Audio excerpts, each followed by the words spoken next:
Friends, ఇప్పుడు మీరు చూస్తున్నారు కడపలో ఉన్న శిల్పారామం అనే కళావేదిక.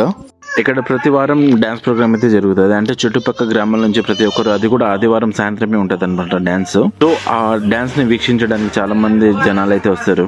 అలాగే ఈ ఆదివారం సాయంత్రం నేను కూడా వచ్చాను అనమాట, ఒకసారి విజిట్ చేద్దామని. నేను ఒక్కరిని విజిట్ చేస్తే ఏం బాగుంటుందని నా సబ్స్క్రైబర్లు కూడా విజిట్ చేయాలి. కడపలో ఏమేమి అందాలు ఉన్నాయో, అందాలంటే అమ్మాయిలు కాదు రోయ్, అందమైన చోట్లు. వీకెండ్ అప్పుడు మీ ప్రోడక్ట్ ని తీసుకుని ఎక్కడికి వెళ్ళాలని అర్థం కాకపోతే డైరెక్ట్ గా శిల్పారామం అయితే రావచ్చు. ఎందుకంటే ఇక్కడ తిరగడానికి స్థలం ఉంది. తిరిగి మీరు కలిసిపోతారు, కానీ స్థలం అయితే అవ్వదు. నేను అదంతా తిరిగి ఇప్పుడు మీకు చూపించచ్చు, కాకపోతే చూపించలేను అనమాట, ఎందుకంటే డ్యాన్స్ ప్రోగ్రామ్ టైం అయితే అయిపోతుంది. మనం ఇప్పుడు డైరెక్ట్ గా అయితే డ్యాన్స్ చేసే చోటుని ఒకసారి విజిట్ చేద్దాం. ఇదే డ్యాన్స్ కళావేదిక. ఆల్రెడీ డాన్స్ చేశారనమాట. నేను రాకముందు డ్యాన్స్ ప్రోగ్రామ్ అయితే స్టార్ట్ అయిపోయింది. కొందరు వచ్చేసి డాన్స్ బాగాలేదని లేచి వెళ్ళిపోతుంటే డాన్స్ గ్రూప్ వాళ్ళ డాన్స్ తో అలానే కూర్చోబెట్టేశారనమాట.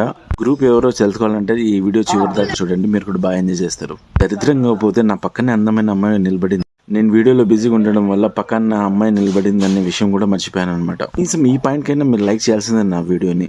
వీడియో కనుక మీకు నచ్చితే లైక్ చేయండి, సబ్స్క్రైబ్ చేసుకుంటారు ప్లీజ్.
గట్టిగా క్లాస్ అందరికి నలుగురికి కూడా అక్కడ